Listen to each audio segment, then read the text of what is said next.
Hi everyone, this is Ruby Blow of Development Counts, and of course I am working on my weekly blog. I don't do a video every week. In fact, sometimes if I have a lot going on, I don't do a video and I just write the blog. And this week is one of those that I thought about skipping the video because it's a very sad day for me and my family because of the death of a loved one who really is gone too soon in her early mid 30s. But because of the topic I'm writing about this week, I thought it was more important for me to go ahead and talk about today's topic, which is repairing relationships. I don't know about you, but for me, sometimes I work extra hard to repair my relationships with people because of my, oh, thank you, Yolanda. Sometimes I work extra hard to repair my relationships with people because of my own fears about loss. And I don't mean loss necessarily of the relationship itself, but loss that is inevitable in life, the reality that we don't know how much time we have with our loved ones.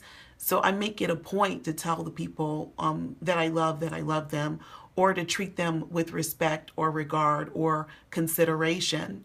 And so that being said, I think that repairing relationships is something that everybody needs support with.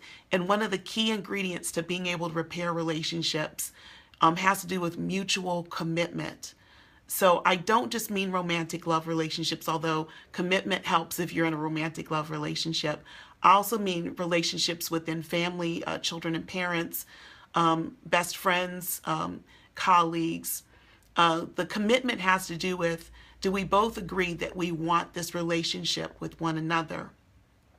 It is very difficult to repair something with someone if they no longer or do not want to engage in the process with you.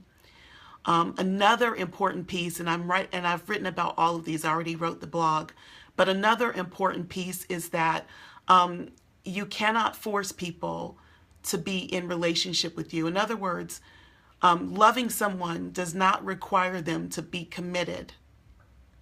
And I know that's counterintuitive. We think love, whether it's family love or romantic love, requires someone to be committed to us, but it does not.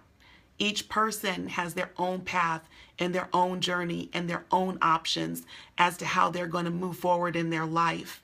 And someone moving forward does not necessarily mean that you are being left behind or that they are leaving you.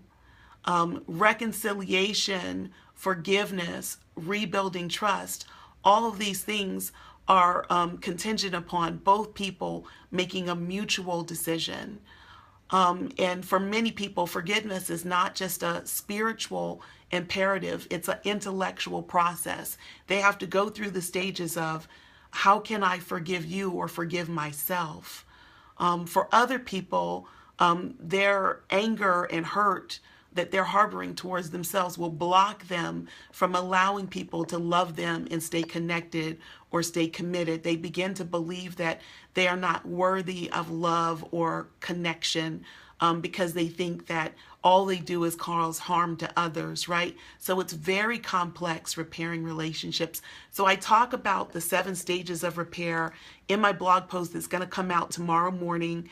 Those stages are mutual commitment, acknowledgement of the problem. Most of the time what people are arguing about is whether or not there's even a problem or what the problem is.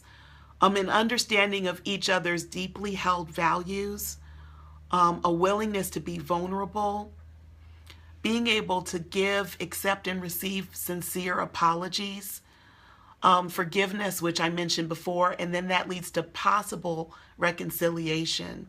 We are not entitled for those who we have harmed to forgive us and to allow us a chance to move forward.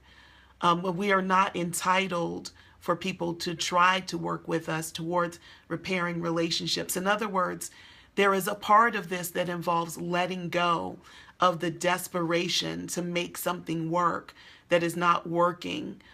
In fact, sometimes you have to allow things to fall away in order for them to fall back into their rightful place.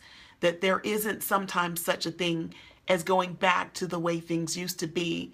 there's only a new way forward.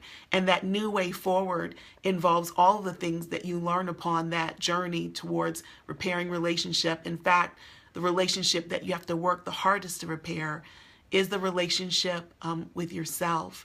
Because when you can come into repairing a relationship with someone else from a place of wholeness, you have a better opportunity to hear them, to not be defensive, to not be critical, to be able to let down the walls and barriers that block us from giving and receiving love. Okay, so that's what I wrote about this week. Please forgive my voice. I'm trying to project as much as I can.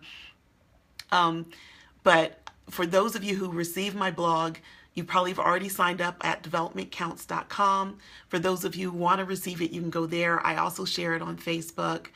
And for those of you who are also experiencing loss, and to my family, especially my cousins,